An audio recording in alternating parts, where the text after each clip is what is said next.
Okay, great. Fine. So, good evening and a warm welcome to you all at our Indian Life Science Network, which is a part of Next Gen Scientist Foundation initiative.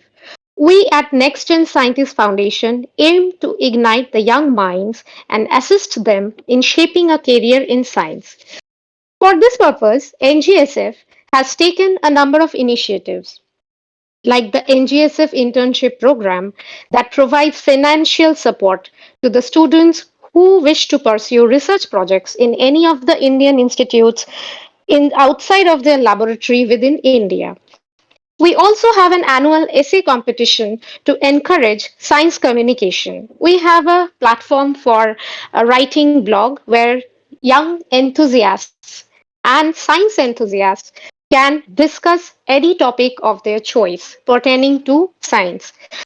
So, today I will be your host. I'm Tanaya Roychowdhury. I'm a PhD student at Indian Institute of Chemical Biology, and we have Dr. Gautam Basu, who is a senior biophysicist with Bose Institute. Dr. Basu worked as a professor at the Department of Biophysics there. He did his BSc from Presidency College, Kolkata, and then carried out his master's from IIT Kanpur. From there, Dr. Basu moved abroad to US for his PhD at the Cornell University, and from there he pursued his postdoctoral studies in Kyoto University, Japan. So today, Dr. Basu would share the stories of his journey from the start and to the stage where he is right now. Uh, so, Dr. Basu, Hi. hello. Yeah, go ahead. Yeah, hi. Hi, Tanaya. Dr. Basu.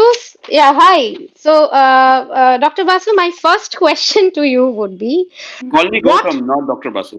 Great. Okay. Call me Gautam. Gautam. Yeah, Yeah. Gautam, my first question to you is like what motivated you to pursue a career in science at that time? Well, it's not a easy question to answer because life does not work in a very planned manner. But if I want to answer the question and specifically focus on motivation, I would say that I have had teachers in my school who motivated me. They showed magic. It's not teachers who only taught me science, but I emulated them. And I think a lot of young people who are around today here with me, they also will find one or two teachers who really motivate them. And I also had teachers at Presidency College. So I would say that when I finished my school, I was really interested in literature and I was interested in science. But by science, I mean I was more interested in chemistry simply because we had a fantastic chemistry teacher and we had a fantastic Bengali teacher. So that's how I left science, my school. And I really wanted to pursue a career in literature. I came to Kolkata. I went to Presidency College. I did not get forms for Bengali because I did not have marks. But I had quite a good marks in chemistry and I got admitted, and that's it. And there were incredible teachers in my college at Presidency and also at IIT. So I think to summarize, at least during my days, there were no career counseling. You did not know what was ahead. Also, in my house, my family, nobody did science before. So I don't think there were any clear paths that I followed.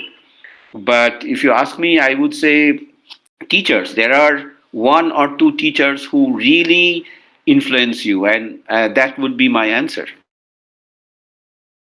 Okay, so I would request the audience also to interact with him freely whenever you have any questions. Just raise your hand and I'll put you on stage so that you can directly ask him questions. Please do not hesitate and get in touch with him directly because this platform is designed for that. Okay, so Dr. Basu, like, why did you choose to move abroad for your doctorate? Yeah, I would rephrase that question. So I really did not move abroad. I moved from one part of the planet to another part of the planet. How about that? So, Absolutely so great. I came to Kolkata. I am from Kolkata. I was born here, but when I was 10 years old, there was a lot of unrest in the city because there was a armed Maoist movement going on, and so my parents put me away from Kolkata. I went to a boarding school, and then I returned to Kolkata. I went to Presidency College, and one thing I learned from Presidency College is that it was a great place. There were great teachers, uh, but the system was not great. During my days, if you did a 3 year undergraduate degree, I did my degree in chemistry. It took 1 year for results to come out. And My God. somehow I just didn't like it. So at that time, I decided to go out of Kolkata. Remember those days, that's 19, I'm talking about mid 1980s. You did not move Right. around so much. So I Yes. decided to go to IIT Kanpur. And for me, IIT Kanpur was also abroad because I've never been out of Bengal. Yeah, and I went there and it was incredible because there was a library in the IIT which was open until midnight, and they you could withdraw, take out as many books you wanted, and that's it. So that showed me. So what I'm trying to say is to young people here that you have to move away from your home. You have to see the world, and the world does not mean abroad. The world can also mean little far from your home where the culture is different, where the system is different. And I was in IIT, I did my master's, and it was the general trend in IIT at that time in the chemistry department. Everybody would go and do their PhD abroad. And so I said, no, I'm not going to do it. I'm going to do my PhD in India. That was my intention, and that was what my decision. And then a teacher there, who I liked very much, he came to my hostel room one night, 3 o'clock in the morning, and he said, Gautam, you are going abroad. I said, no. He said, yes. I said, no. Then he took me to the canteen, and the hostel canteen used to be open all night. So we went to the canteen, had a cup of coffee, and then I told him, why should I go abroad? You tell me. Why can I not do my PhD here? He said there are two things. One, if you go to a good university, it need not be abroad, anywhere in the world, you will have large number of very smart people who are actually doing cutting edge science. You have to see it. And the second thing he told me is if you ever take up a job in India, then you will always see a lot of people around you who are foreign returned, and you have to deal with them. And one of the ways of dealing with them, if you ever decide to come back, that you can say that, yeah, I have also done it, big deal. Science is science. So that kind of, then I told him I don't have money because I have to take GRE exam. And he said, I can lend you money if you want to, but you have to do it. And so even though I didn't want to go abroad, I wanted to do PhD in India, either in Bangalore or in Kolkata. I ended up going abroad. So, does this make sense? Yes, absolutely. So, when you went abroad, like, how was your experience at your university, in your lab, like all the So lot I of went to hurdles? Cornell. So I Yeah. yeah. So I I did not go there for a postdoc. I did went there for my PhD, and Yes, so yes. so I was young. I was yet to be molded. So I got little bit molded there. I got little bit molded here, and and it was it's a top ranking university. So my department had a Nobel laureate who was just next door, and one of the things we had to do was teach. Teaching assistantship was important, so I had to teach Yes. to earn money for first 2 years. So I think that was the biggest shock for me because during those days, there were no internet, there was nothing, and so I was teaching classes, and my students were all Western and white, and I only had seen white Western people in films in Kolkata. And if you don't meet a group of people, you don't know whether they are real or what. And incredibly, they understood my English. I understood their English. I actually could teach them. They listened to me. So that was a very initial shock because I never been in a place where there were all mostly white people. But I think it took a month, and then I realized it doesn't matter. People are people. There's no difference. And then I started realizing that in India, there was class. You are this class, you are that class, you are a professor, you are a student, you are a Tamilian Brahmin, you are a Bengali, this, that. But there, one thing I realized for after the initial shock was over, that an incredible part of that society was people treated everyone almost equally. Even the Nobel laureate Roald Hoffman, who worked next door, he would say hi, we would have coffee. I would call him Roald, he will call me Gautam. So that changed my way of looking at people. I suddenly started feeling, wow, I am no less than anyone else. And I think that is one thing a lot of Indians, I don't know now. Now the society has changed a lot here. But that is one thing that you realize once you go abroad to work, that you are treated with respect, irrespective of your age, sex, this and that. Yeah. So initially there was the shock because I had to directly interact with the students, the undergraduate students teaching. That shock disappeared after a month, and then I really started enjoying. Great. So now, since as you mentioned that you have seen how the work culture is there, what differences you feel should be made in the Indian context to improve the academics here? You mean research? Yes, in general, not only research, but also, let's say, the students here, the bachelor students, or the courses, how they are designed here, or the master's program. What changes are required? I mean, there are many different changes, but I don't know if. So, one thing in India we have is in undergraduate programs, which is run by large universities, often you'll see the syllabus is made by a group of people, the course is taught by another group of people, examination papers are set by another group of people, and finally the exam papers are checked by a different group of people. So, I think this is a very old idea. There should be more autonomy, there should be more freedom. In India, we focus on exams. People who have done PhD under me, or you, for example, I don't know about you, you had to pass an exam called NET exam or CSR. Did you pass Yes, an CSR NET exam? So yes, if you yes, did not, yes. have you heard anyone who has passed this exam and got into PhD and did not get a PhD? Uh, well, no, not really. So that means why do PhD? Only pass that exam, right? Right. The university where I went to, the top ranking students went, and 10% students did not get their PhD, even though they published 4 5 papers, because the PhD exam was serious. So, what we have done here, so our system has, because there is no requirement, it is very mediocrity has come in.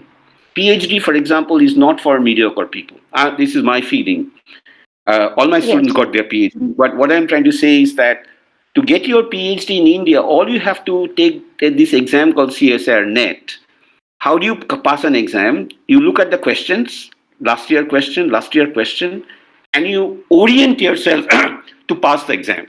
Once you pass the exam, your PhD is guaranteed. It doesn't matter what you do.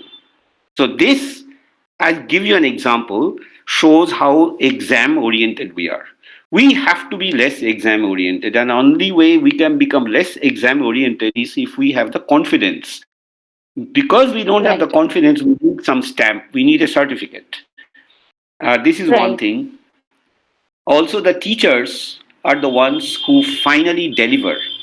I'm not talking about teaching in at the master's level, where probably the teachers themselves make syllabus. But an Mm-hmm. undergraduate level teaching, the syllabus is archaic. It is old. There is teacher training goes on, but really for the not really teachers training. So there has to be more freedom. There has to be less bureaucracy. And in India, what happens is there is a central authority who controls. It's called the UGC. I don't know. Maybe the name is changed now.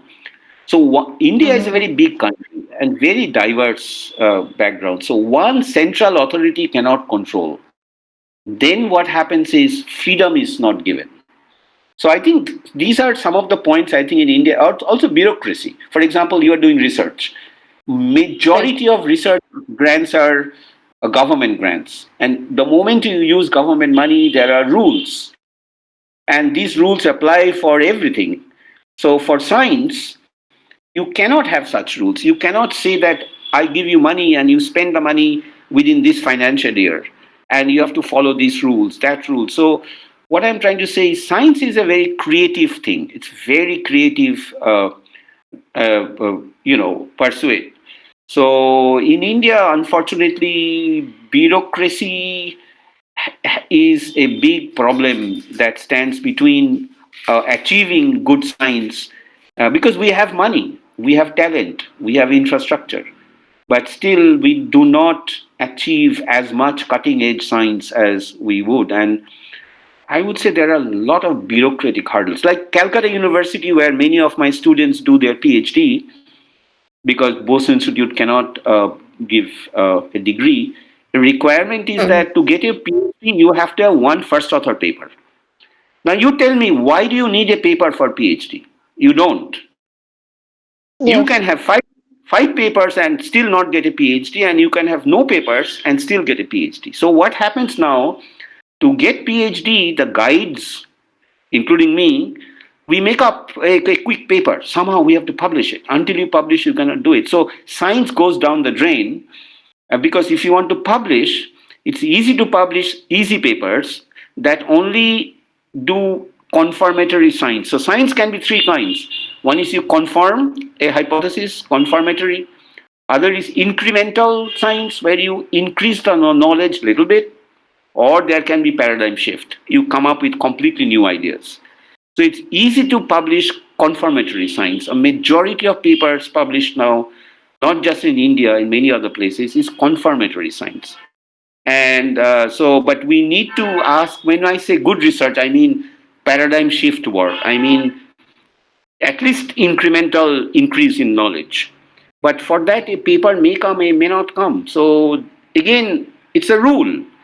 We are too stuck with rules, and I understand why, because there is such amount of unemployment in our country that majority of people who go to college, they look at it as a stepping stone to get a job, not to actually study what they're studying. And again, it's not a criticism. This is the reality of a country like us with such large unemployment. Maybe I I got diffused, but comment or question.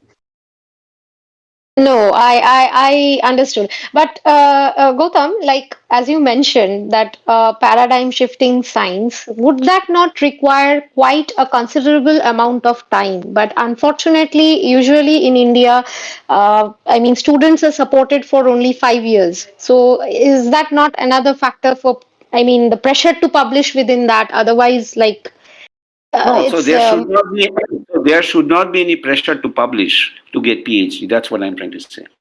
The aim of okay, PhD is not to publish a paper. The aim of PhD should be to learn how to be independent, how to think independently, how to question your professor, how to question other people, how to question yourself, how to design an experiment, how to ask a scientific question that can be answered.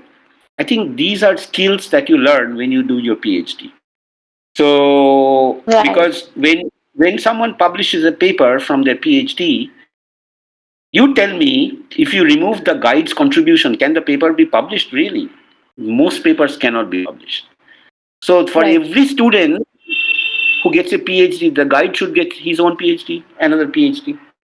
But so I think papers are important, but papers cannot be the criteria for giving PhD. That's what I'm trying to say. Then it becomes paper, paper, paper, paper. Science goes down. So you cannot ask about science because science ultimately is done. And also another thing is that modern science today, not when I was a student, big science is done by large collaborations.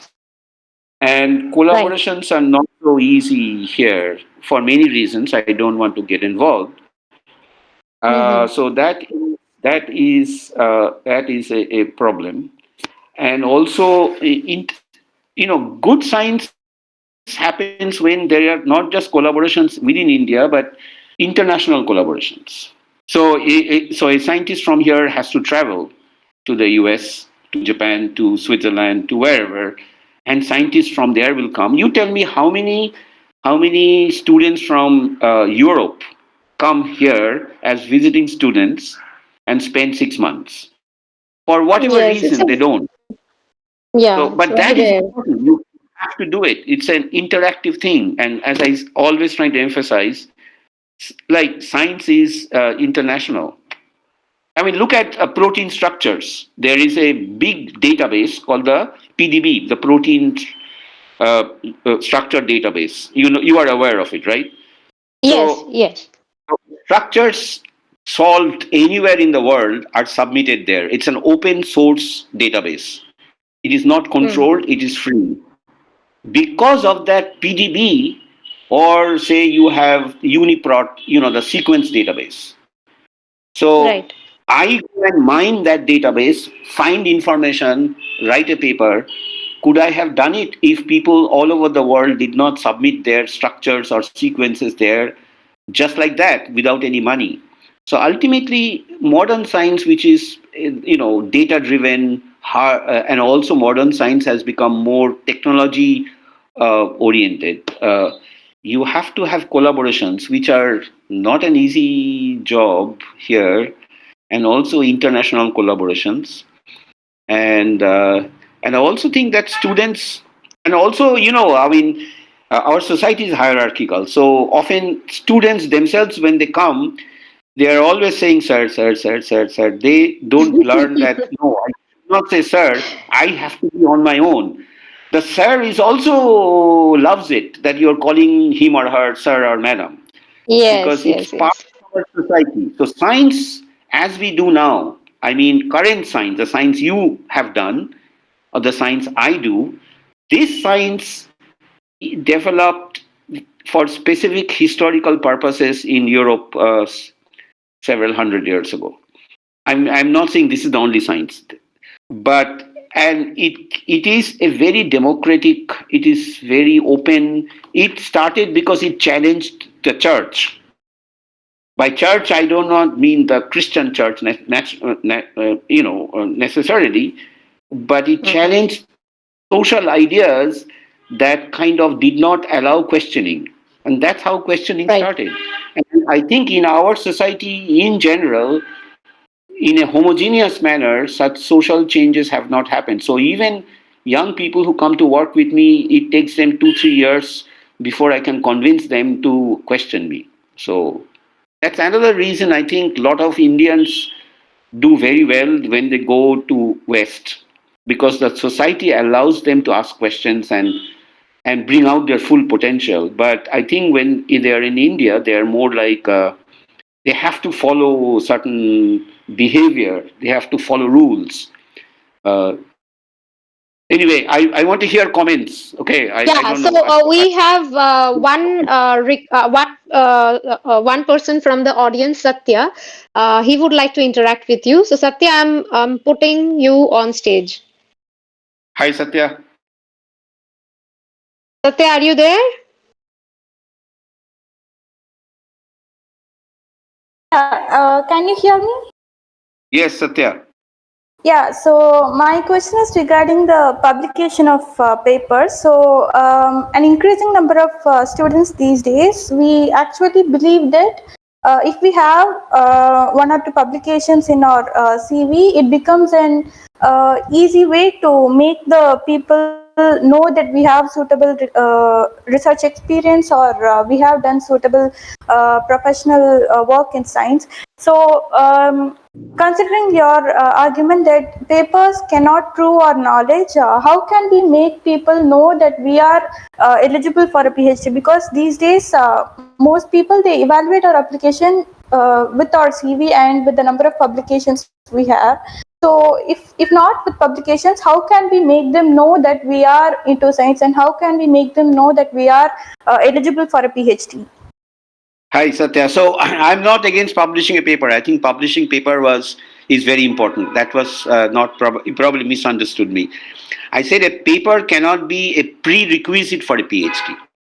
If someone publishes 20 papers and if they come naturally, I would love it. You know what I'm trying to say?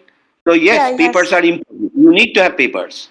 But what I see is that a large number. I mean, I'll give you one example. I started my career about 30 years ago, and a student would come into my room and say, "Sir, I want to work with you because you are doing this, you are doing that," and I would take that student. You know, last year there was a student, or not last year, a couple of years ago. Students would come to my room and say, "Sir, I want to work with you, but the next lab they say they have promised two papers. How many papers are you promising?" I am not blaming the student. I think papers are important. But what I'm trying to say is that there are two aspects here. One is science, other is career. Both are important. But for all I'm saying is publishing a paper, first author paper, cannot be a prerequisite for a PhD. Even people who have published three papers and all of them are trash, and a lot of trash papers are published, will get a PhD. So individually you have to think, how can I do my science? Maybe you should have a project that is very interesting but so difficult that you probably will never get a paper, but can you think of something else which will get you a paper or two papers? So I'm not against publishing papers. I think publishing papers is important, and of course if you have a paper in your CV, and if you apply to me, I will see that, wow. But you know what? If I am smart, I will also see that this paper is bullshit and I will ignore it. Unfortunately, a lot of people just don't read papers, they count papers. How many do you have? Oh, you have five, I have 16. Satya, go ahead. I want to hear what you say, my comment. Yeah. So I agree with your statements. I just wanted to know your opinions. And another question is, since you are not very focused about publications, I'd like to ask: did you face any challenges in your research career, like No, no, because of? you said I'm not. No, no, I am focused on my publication. I published five papers, first author papers in top ranking journals during my PhD. so, so it's not that Okay. I don't make publications, but so I have never. Well, yeah, as a faculty member, when I started my lab here, there are three kinds of groups. Okay, one group is they publish more than their science really. They publish more than they do actual work. So one work is published into five papers. Other is that they publish just as much as required by the science they do. The other is they don't publish everything they do. Now I am in the third category. I don't like publishing unless I think it is very nice, very good, Important. Yeah. or I have to get it published because my student needs a PhD. So I did fall in the last category, that I have not published a lot, and I have faced problems. But these problems I faced as a faculty member, or after I had my job. So it is not as difficult as getting it, as students face. But yeah, I know what you're saying. I also face it. There are experts who come to judge our work, and they want to see publications. And the reason they want to see publications is they don't have time to read. They just want to see how many have you done, because they come here to judge 50 faculty members over a period of 5 hours. And so people don't have time, unfortunately. This is not correct. This is not true in places where people do serious work. There is both in India and abroad, mostly abroad. People spend more time reading and thinking and discussing science. I think in India we don't do it as much as required. But yeah, to answer your question, yes, I also face the same problem because I don't publish like my my colleagues. Yes. Yeah, so thank you, sir, for giving me a Thank you, detailed Gautam. answer. Thank you, Yeah, Gautam. Yeah. thank you, Gautam. Hi, Satya. Thank you, Hi, Satya. can you So, hear me? Akshaya? Can you hear me? Can Yes, you you are guys hear Hi, audible. me? Akshay. Yes, Hi yes. Gautam, hi Tanaya. So yeah, Yeah, hi, hi. I'd like to give a tiny introduction to what I've been doing. So I did my, I've done my BTech as well as my MTech, and I'm currently, and I have had, research experience in a corporate. I've been working in genomics per se. And then right now I'm actually looking into PhDs. And the main problem I have huge, this like I would not get a PhD because I don't have publications, and that's been a thing that's been holding me back, and I Where feel where really where have you applied? I have not applied. Like I've just started to talk to a lot of professors. Like I've just mailed them and everything. I've just started to look. But the process of getting to mail itself is like so.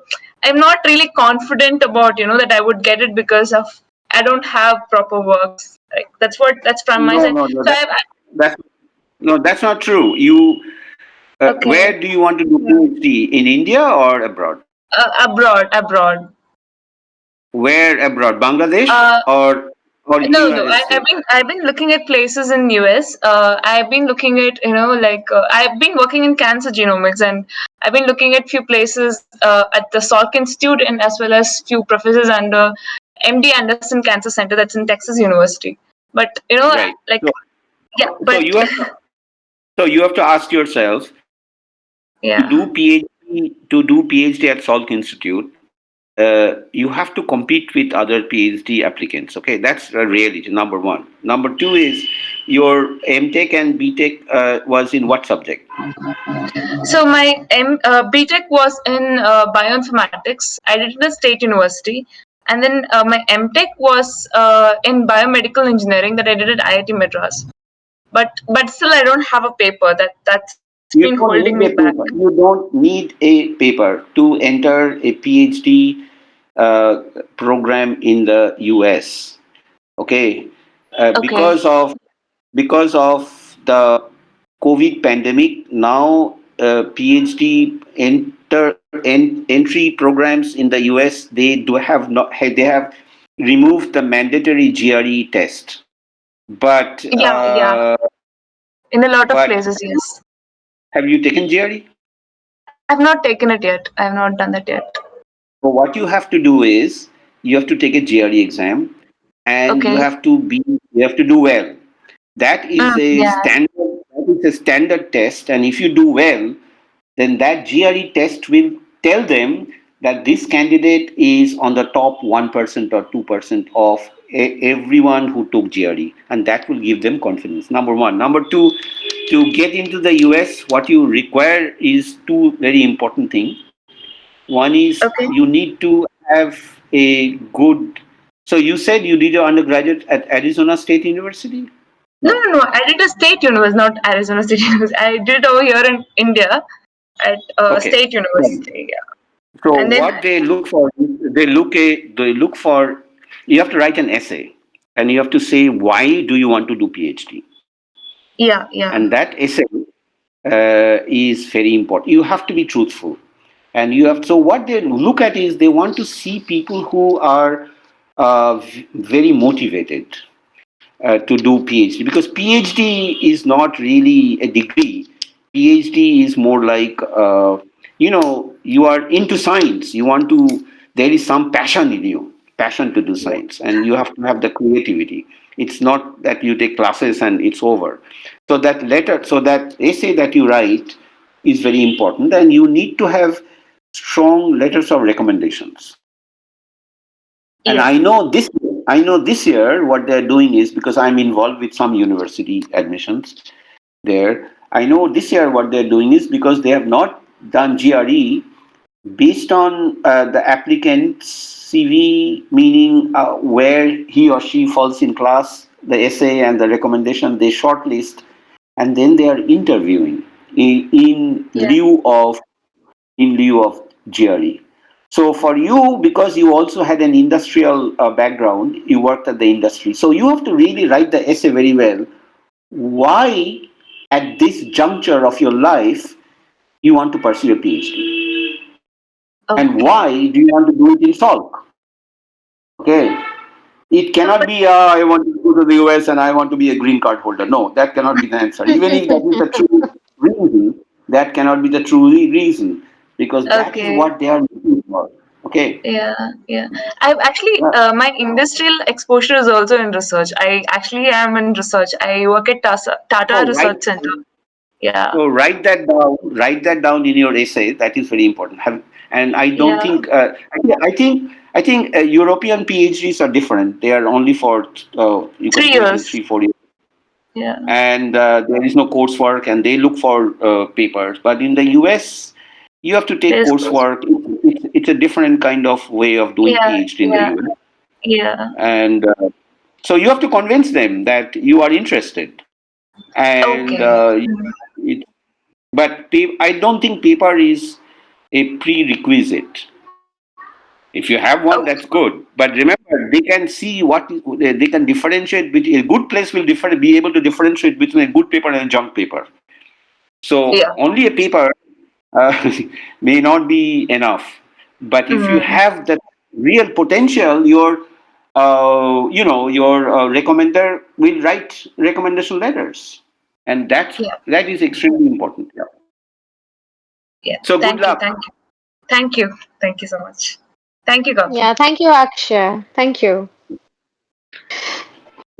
Okay. So Gautam, just as you mentioned that the PhD structure in US versus Europe, they differ.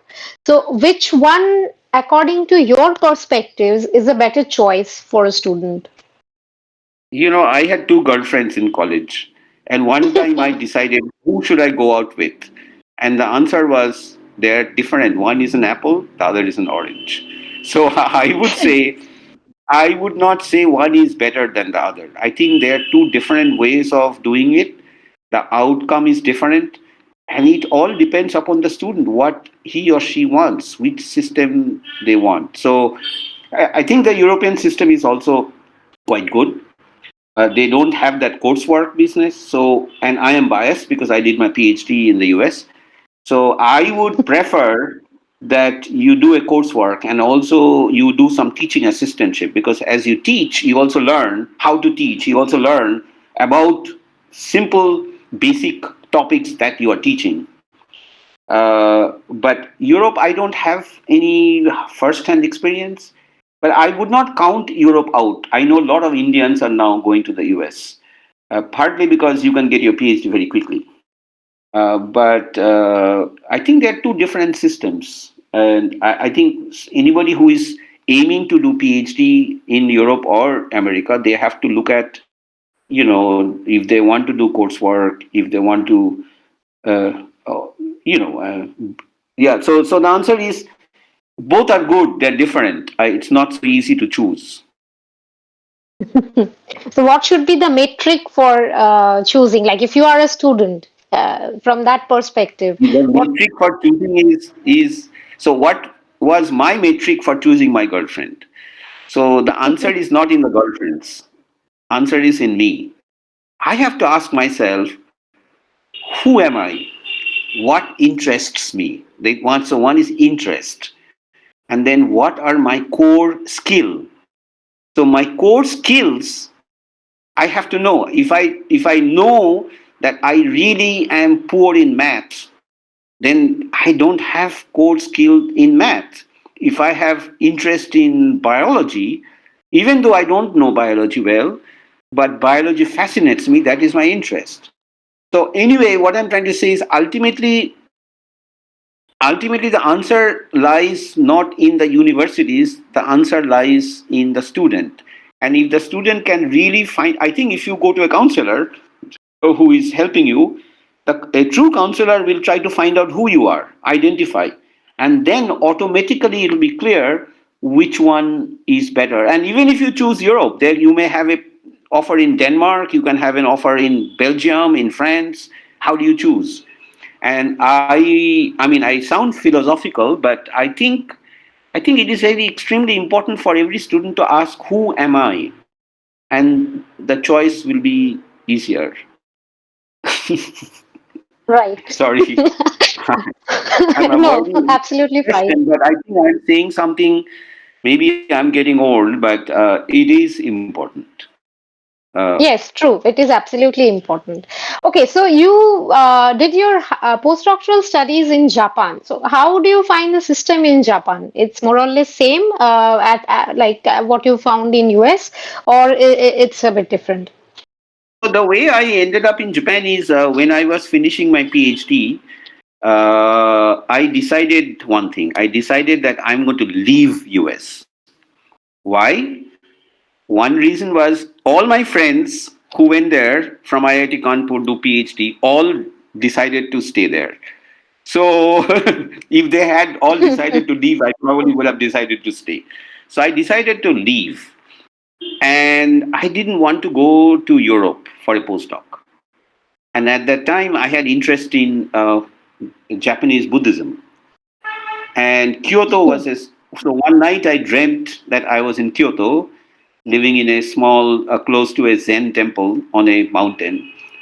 And then next morning I went to the library because there was no internet, and I started looking at journals, hard copy journals. Who is publishing from Kyoto? And I found this incredible guy who was working on protein folding and protein dynamics.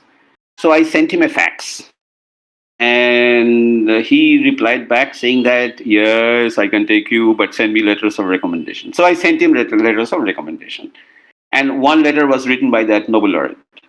So he said, yes, I'll take you, but I have no money.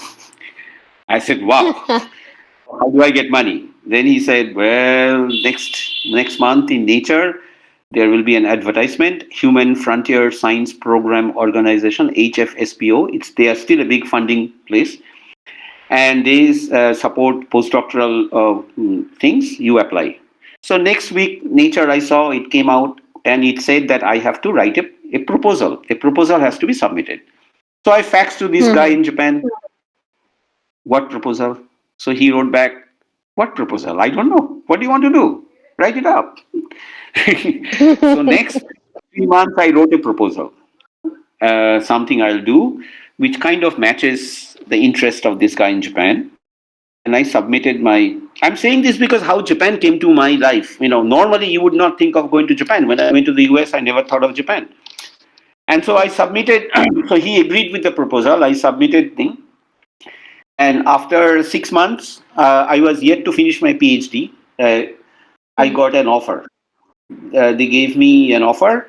It's a 2-year postdoctoral position, $100,000. 40 is my salary, and 10 is contingency money. And I have to accept within 7 days. And then I shat in my pants because then it became real. I don't know. I really don't know if I should go to Japan. There was no one in front of me. It was just an experiment I was doing. And then I said, yes, I'll go. So I accepted. That also meant I had to finish my PhD. I wrote my thesis, I Yes. submitted, I got my PhD, and I went to Japan. And when you ask this question, how was Japan? Japan is a fantastic place if you love the place. It's very different. It's very different from the Western place. So one of the biggest problem that Indians face in Japan is that they don't speak English, and their food is very Japanese food. At least at that time, I went there in 90s, early 90s. And so I did not speak for 1 year. I just heard people speak. And then from second year, I started speaking. Just like a baby, when a baby is born, they don't speak. And then from when they're 2 years old, they started speaking. So, of course, I spoke English in the lab. So, Japan is a very hierarchical place. It's very Asian place. It is very different from the US. They work together. Individuals are individualistic attitudes are allowed, but in general they work together. I loved the place because I could start speaking the language. I also enjoy eating all kinds of food, so I enjoyed all kinds of food. And I also felt the country to be more Asian than the US. So Western culture was not there. If there was any culture, it was more Indian culture. So I enjoyed the culture, I Okay. enjoyed the temple, and the best part is the guy I worked with, he gave me complete freedom to do whatever I wanted to do. Not all Japanese are like that. So Japanese Yes. professors are more hierarchical. So I was very lucky. Also, Kyoto was a fantastic place, and so I loved it. And I have since had a very strong connection with Japan. In fact, I was a visiting professor at Osaka University. I was a visiting professor at Nara. I spent 3 years there teaching bioinformatics. And Wow. so, to answer your question, Japan suddenly appeared in my life from nowhere, and I accepted it without thinking too much. It's like getting married to someone who you have never seen. Just because your father is saying, you say, "What the heck? I just get married and see how it goes." But I loved it. But I can also say that there are many reasons why people who are not open minded may not like it because of the language problem and the food problem. And one thing I did not like in Japan is that, unlike India or in the US, where you can argue and we can discuss and argue, in Japan, argument is not encouraged so much. And even if there is argument, you have to understand the language, the subtlety. For example, in Japan, you don't say no. If you ask someone, "Hey, what do you think of this idea?" In the US, they'll say, "Oh, that idea sucks." Or in India, they'll say, "Nahi, nahi, wo to bhul hai." In Japan, they're going to say, very interesting. So you say, "Wow, it's very interesting." But what they're saying is, it sucks. So you have to learn also the nuances of languages. And once you learn it, you will enjoy it. But in general, that is one thing I did not like in Japan is that there is no, discussion and argument. And Indians are very argumentative. So I would say go to Japan. It's a great country. But if you don't like it, Yes. don't blame me. Yeah. Right. Okay. So, coming to the financial aid now, currently, since you mentioned you are involved in several of the recruitment programs abroad for PhD programs and others. So, my question is, what is the funding situation at present for PhD or postdoc after this pandemic or during this pandemic? In the US, PhD students are funded by grants. So the first year or the second year, the department pays, but the student has to teach as a teaching assistant, and then they are picked up by a grant. So yeah, grants are there. There are. It's not a problem if you are good. But you see, you have to be good. Postdocs also, there are grants, but unfortunately, when you are ready to do a postdocing, uh, and you want to do it with Professor X, Professor X may not have a grant just then. So that is also another issue of getting jobs in India, academic jobs. I am not talking about industrial jobs. You finish your PhD, you finish your postdoc, you're ready for a position in India, but nobody is hiring. Or Right. maybe for two positions, 50 people have applied. Or there are Absolutely. 10 positions, but only there are reservations. So only eight or seven are reserved. In fact, 35%, 65% of positions in India right now are under reservation. And so if you are not in reserved category, So I think so. There is also a bit of luck when you get a job. Getting PhD is not getting into PhD program is not a problem because every year hundreds of people are taken in. Funding is there, but postdoc, uh, that guy has to have funds, and so who gets funded and who doesn't get funded depends a lot on the current scenario. What is sexy science and what is not sexy science?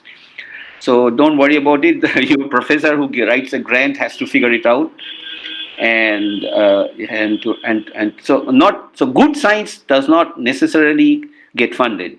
It has to be good and sexy. By sexy, I mean something that is Appealing. contemporary. Yeah, that can be another discussion. But I'm not again criticizing anything, but I'm just saying that if you're writing a grant and getting money, you have to ask yourself what do the granting agency are looking for, and you have to adjust a little bit. Right. Yeah, Absolutely. my students have went for a postdoc recently, so it's not a problem. Great. Know So, what you're looking for because yeah, go ahead. no, no, please carry on, carry on. No, so what I'm saying is one thing you have to remember if you are applying for a postdoc is it's not India. In India, if you want to get a postdoc, you get some fellowship from the government. Every year, government gives so many postdoc. There is no real. Don't want to hurt anyone, but there is no real accountability.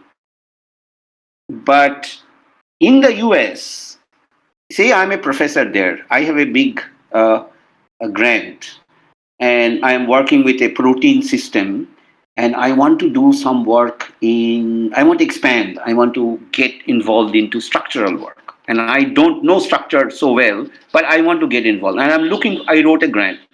So I will be looking for a person who will work and understand my problem and not shake his head, I want to learn from you. No, the person should say, I would contribute to your lab.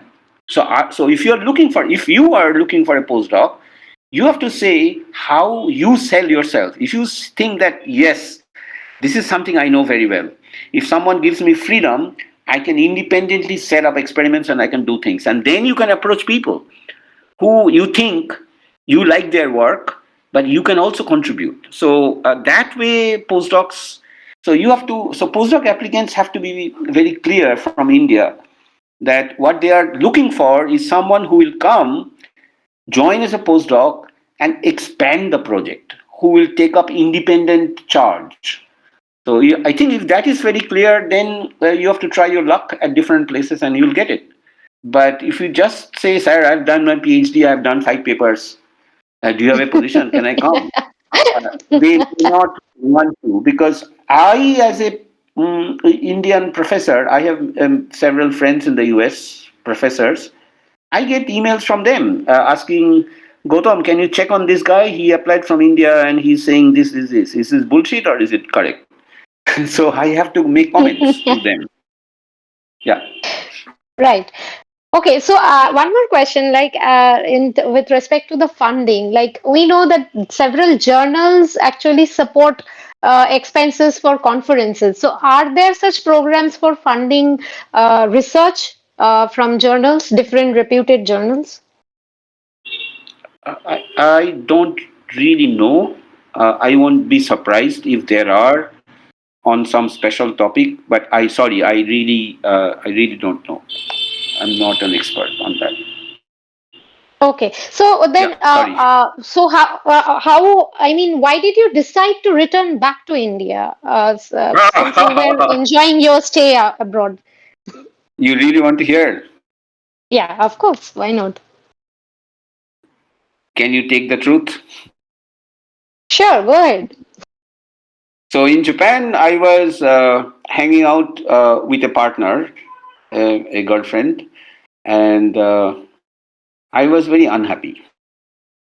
And so one night I started thinking, why am I unhappy? And because I was not sure what I'm going to do. It was an open-ended. I had a 2-year postdoc. Then my professor wanted me to stay there for 2 more years, so there were 2 more years. And then one day I thought very seriously, and I told myself the reason I am unhappy is not because of my girlfriend. I have some problems. And my problem was I had no commitment. I needed some commitment. That's what I one night uh, concluded. It might sound silly. And then I told myself that my commitment will be to an idea, not to a person. And that would make me happy. So I committed that I will go back to India, but not just India. I had interest in Bengali literature, I told you before. Yes. And so I decided that I am going back to Calcutta. And believe me, that made my relationship with my girlfriend very, very happy because I was not complaining. I was happy. What I'm trying to say is, if you are happy on your own, then you don't need other people to make you happy. In fact, you can make them happy. And so that commitment that I did to myself, it was also sudden, but it was a commitment. And then I started looking for jobs, and I got this job. My postdoctoral fellowship was still there, one more year, and I quit and came and took up this job. That's it, as simple as this. So I was lucky to get a job. Even those days, it was not easy to get jobs because there are not too many jobs. Okay. And I came here, I joined Bose Institute. Also, I did not know much about Bose Institute at that time. I knew about research in India because mostly of a person's work called P. Balaram, who was then in Indian Institute of Science, Bangalore. He also helped me a lot, and that's it. So it was not like I'm going to serve my country or this and that. But at the end, what I did is I did serve my country. I think I did, influence and excite students. So what I'm trying to say is that very often in life, you don't aim to do something. You aim to make yourself happy. And if you can aim to make yourself happy, naturally you start doing things that will have an influence in your surrounding. Sorry, I'm becoming philosophic again. No, no, Philosophical. absolutely. So that is the whole point of this conversation. Just the free flow. Like, okay, so we have one more question from Satya. Satya, please go ahead. Yeah. So Satya, you're going yeah, to prove yeah. me wrong. Yeah, go ahead. The thing is, most of the scientists today, they are actually hesitant to go forward to do breakthrough science because they don't actually get proper funding to do that because their proposals may not seem appealing to the committee. So, have you had any personal experiences with this case that you wanted to explore science and you wanted to address a really important scientific problem, and you was not able to do that because you didn't get proper funding for that? Fortunately, no. I have any project that I wrote, it came through. Once there were comments, and that was a long time ago, and comments means really positive criticism, or based on which I had to change certain methodology in one project. But no, fortunately, I have got funded uh, all through. Well, whenever I wrote a grant, my research I don't need too much fund. One big fund I wrote was when I wanted to set up a 700 megahertz NMR facility at Bose Institute. So that was a big grant, about 8-9 crores. But fortunately, it came through. It came through. No, I was fortunate. No. Yeah. So, and do you feel like, do you actually believe that there are specific topics in science which are not getting bigger breakthroughs, because people are not people are not confidently funding on them? Do you think there are some topics like that? Do you think, you mean in India? Anywhere in science, not specifically in India. I think if there is a big project with a very innovative and new idea, which requires large funding. I think because I also sit in funding committees. So it's not that I wrote grants and I got money. I also sit in committees where I have to decide about funds. So I just want to say one thing, that if the money is public money, so it's a lot of responsibility to say that yes, I give you 20 crores because that is public money. And so what happens is some science big projects do get rejected, not because there is no money, but because often these projects are not written in the right spirit, which justifies spending large amounts of public money. This is number one I want to say. So there is no dearth of money, but often projects are not written in the right spirit, because at the end large money means large public money. On the other hand, I just want to add, different governments come. There is a current government, there was a government before, and governments have their own policy. So sometimes what happens is a government comes and they come up with a policy. The policy says we are going to spend 500 crores doing nanotechnology, let us say. So then funders have 500 crores to give away to people, and they need to do nanotechnology. And then suddenly, and this happens in India more, suddenly large number of groups, either they actually do nanotechnology, maybe some of them don't do nanotechnology, but they start writing grants, large grants, and they get it, not because they wanted to do it, but because they come to know that government has large funds. So I think these are two extreme. One is a group of people who want to do something exciting and new, but they don't get money, partly because they have not written it well, partly because they have not done uh, PR. There's also, remember, scientists are human beings. So I give money to you, you give money to my friend gives money to me, this goes on. It goes on everywhere, but it goes on probably more here. So either they have not done PR very well, or their project is not written very well to justify large amount of money. That is happens. On the other side of the scale, government has already decided and allotted large chunks of money in some key area, whatever that means, bioinformatics, let us say. And then people start writing grants. Not that they are good in bioinformatics or they have a great idea, but they know that this money has been allotted this financial year.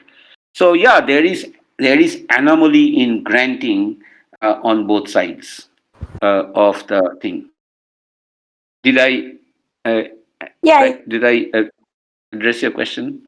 yeah, I got my answer. So thank you, Gautam. Thank you, Satya. Thank you, Satya. So, following up on that, Gautam, that as you mentioned, that there are certain key areas which at a time any government emphasizes on. So, since you are on a considerable number of boards which decide No, no, to not which anymore. area, Not but anymore. you But have you have been, I mean, so yeah. you know the scenario. So what do you think in the present times government is funding most? I mean, there is a pressure for a quick translation. So is that Yeah, so the really current, true?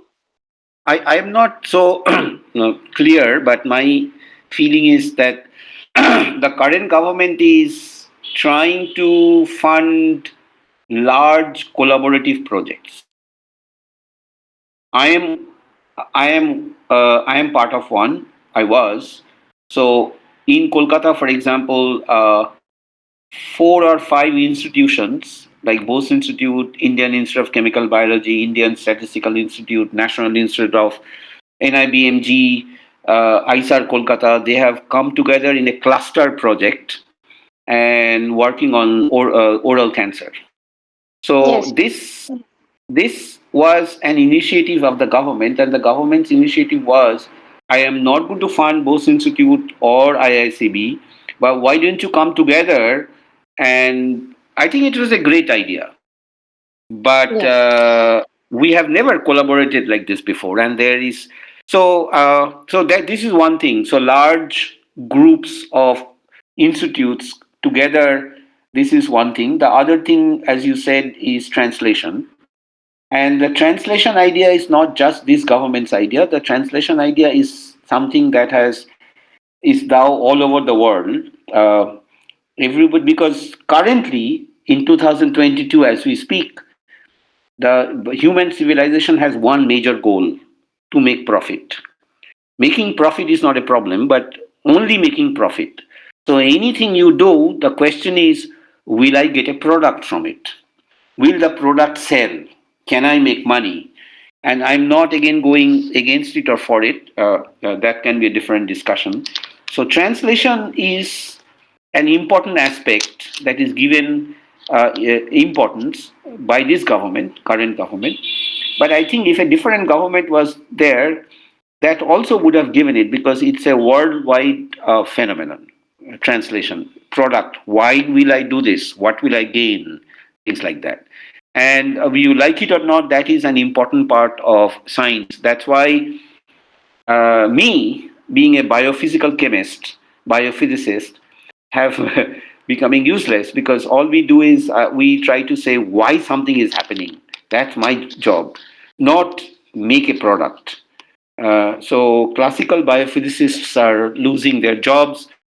People who do quantum mechanics in physics are losing their jobs, funding, because, and that's a shift in science funding, I think, all over the world. And yeah, this government is, you're correct, translation is important. But the question is, what is translation? How is translation done? Can scientists actually do translation? Do we? So those are deeper questions, and I don't think scientists are equipped to do that kind of work. And there has to be, uh, industry. There has to be more professional people. So yeah. So, are there such initiatives taken up by the government lately for bringing in the academics with the industry so that this translation can take place? I think in CSIR they have tried. You will know better. I'm not with CSIR. I don't know how effective it is, but yeah, there are policies, this and that. But you see, at the end of the day, it's a government controlled place. And because it's a government controlled place using public money, the government themselves have to follow certain financial rules. They're stuck with their own rules. When I remember when Kapil Sibal was our science and technology minister a long time ago. Not that he was in Congress or he was this and that. I'm just saying, one of the things he said that he wanted to have a policy for government people who work under government but at science institutes different from the general policy for all government servants. I mean, look at me. I'm 60-year-old. I retired. And where am I? I'm sitting in my lab right now. I was teaching a class. I'm writing a paper. Why am I retired? Because the rule is government servants retire at 60. So this rule has to change. And how will it change? Only if there is a special law passed in parliament, special set of rules for science and scientific institutions. Or there has to be more private funding. There has to be more private universities. Again, I'm not complaining. These are rules that we get stuck with. So can I start a company? If I start a company, there are no, it's not easy, because I am a government servant and I start a company, and how much time will I spend there? How much time will I spend here?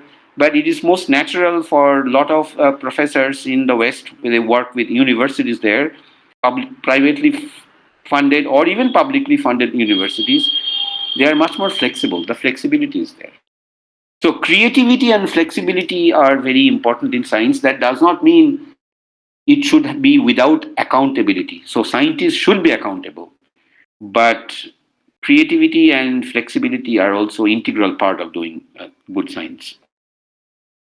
Right. So, do you feel that the young group of scientists who are presently getting trained abroad, maybe in the form of PhD or postdoc, do they have enough opportunities to return back to India if they want to, in terms of, I mean, positions to apply I, at? And yeah, I think so. I think first of all, anybody who is doing PhD should not think that the only thing they can do is become a professor. I had a PhD student. She finished her PhD, did a course in law, and she is now a patent lawyer. What I'm saying is, you have to be real. Industries are giving a very interesting kind of, uh, you know, jobs. You can become a science writer after doing your PhD if you have a flair for writing. You can become a policymaker. You can join the government. What I'm saying is that if you think that the only job that a PhD should is available is becoming a professor, then forget it. Those days are gone. Even in the US, you do your PhD and you don't become a professor. There are so many different avenues. So I think if you are thinking of jobs in ISAR and IITs and CSR labs and DST labs, then they will always be limited. They were always limited. But you have to be creative. And if you are good, whether you are getting trained in the US or you are getting trained here, if the candidate is good, then I don't think there should be a problem. The problem happens when the candidate is not that good. That is where, in a competition, the candidate is in the middle and not on the edge. But again, the way to come out from it is, as I say, anybody who gets a PhD, there are many different avenues one can follow. Patent law lawyers are extremely important. They want a PhD. You can make enormous amount of money. And as you say, as translation comes into effect, patents are very important. Or science writing. You can be an professional editor with nature, but you have to learn how to read and how to write, how to take decision. Am I answering you or no? yes, you are. So, following up on that, so what is the metric of a good candidate in from the perspectives of someone who is on the recruitment board for the institutes? Someone who is not lying. The biggest problem with Indians are we are used to lying. So telling the truth. If you don't know something, just say I don't know. Second is uh, should show independence. Should be able to, so I ask you a question and you have never studied it, and how can you independently think? So anyway, it's not so easy to answer, but it depends what the interview board is looking for. If the interview board is looking for uh, a position, for a candidate in academia as an assistant professor, for example. So what you look at is, are you really independent? Can you do independent research?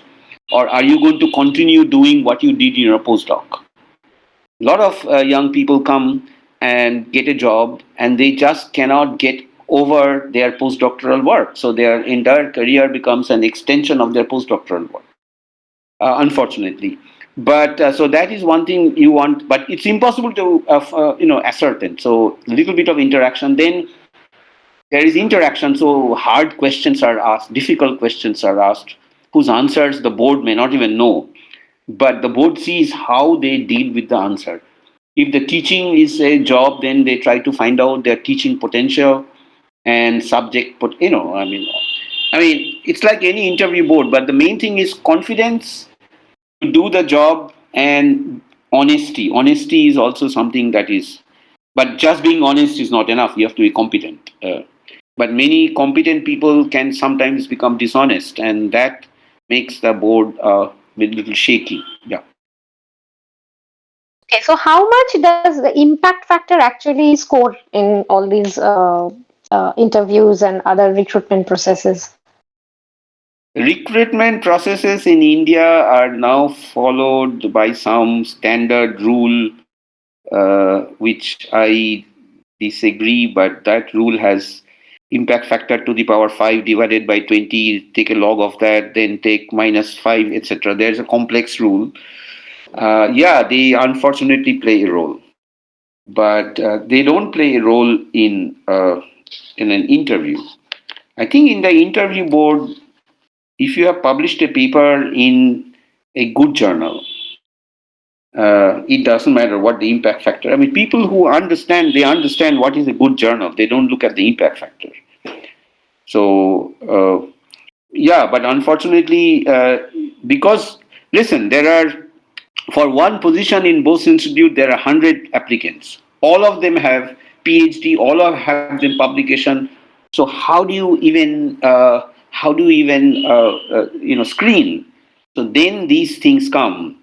How many impact factor, this and that. And what I'm trying to say is, I told you before also, it just shows that we have large number of people.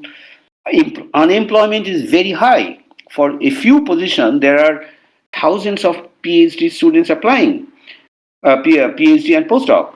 And because we never thought of, we have started, a large number of institutions here where large number of good PhD students are produced, but nobody is telling the PhD student what are your options after this.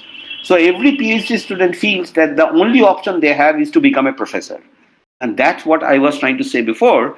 I think there should be more professional counseling, not by professors, because the current professors themselves don't know what are the options, because all option they felt was becoming a professor.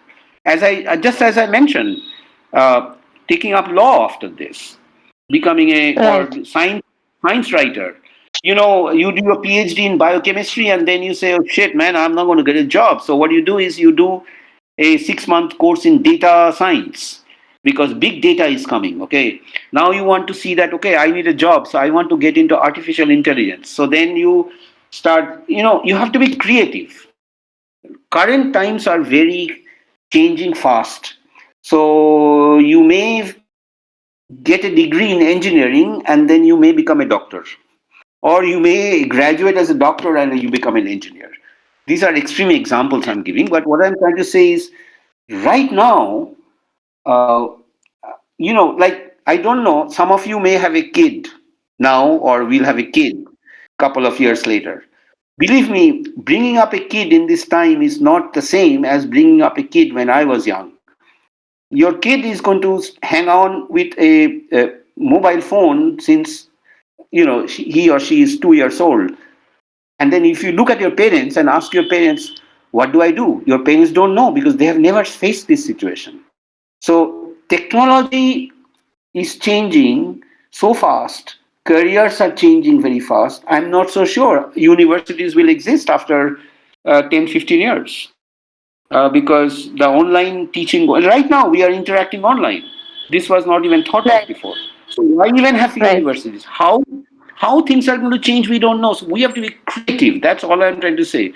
Be flexible. There are only two characters you must have. One is be flexible, and the second is be confident. Right. Right. A very good piece of advice for the young generation. So No, not the now, young, old, everyone. Yeah. You have to finish, Tana. I have to walk back home. yeah, sure. So now, since this talk is coming under the series of pioneers in science, so what is to you a pioneer? No, it's very simple. Pioneer, the word pioneer comes because someone who goes to a new land and takes over the land. That's a pioneer. So a pioneer is someone who does things that are new, completely new. A pioneer for me in science is Jagadish Chandra Bose, before our independence, the first pioneer, because he did new things, completely new things. And post independence, I would say a pioneer is G. N. Ramachandran, who is well known for Ramachandran plot and well known for solving the structure of the triple helix of collagen with Kartha from Madras in mid 50s. Completely new work. Nobody did that work from before. So by pioneer, I would say somebody who does work and in a completely new field. So a path leader, a leader who leads a path, and then people follow. That is what I would say a pioneer. I met once Linus Pauling. Linus Pauling is this chemist who got Nobel Prize. He also Yes. got Nobel Prize for peace. When I was a PhD student, he came to Cornell and gave a series of lectures. And then he came to my lab, and I was a young PhD student. And I tried to explain to him what I was doing. I was working with peptides. I was designing peptides. I was doing many other things. He came. I drew on a blackboard what I was doing, and he listened to what I said. He was almost 80 years old then, and he told me that that is a leaf in a tree you're drawing. It is good. It is good to put leaves on a tree. But why don't you just draw a tree and then walk away so that other people can put in small leaves on the tree? So drawing the tree is the pioneering work. Once the tree has been drawn, you need large number of people who will put small leaves on the tree. And of course, Linus could say that because Linus was a pioneer. And I guess I realized I was not a pioneer. I was just putting leaves on a tree that he drew. Great. So it was really an insightful discussion with you, Gautam, today, and I hope all our audience enjoyed it a lot, and we got some very interesting inputs from you, and of course the inspiring ones. So thank you all for joining us today for this live event, and we'll continue doing such events later on as well. Please keep supporting us and stay with us. Thank you so Thank, much. thank you, Tanaya, and thank you everyone who were in the audience or asked questions. Remember what I said. One, you have to be happy, then you will make everyone else happy. For that, you need to know who you are. And the second is in your life, because, especially in science, because everything is changing very fast, remain flexible and remain confident.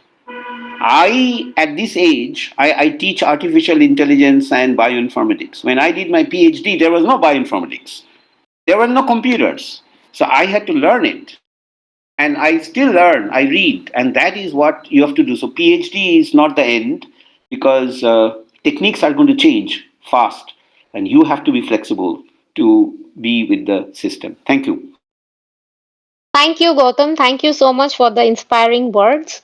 Thank you for joining us today. And yes, it's always the survival of the fittest and adaptation. So thank you all and wish you everyone good night. Good night. Good night.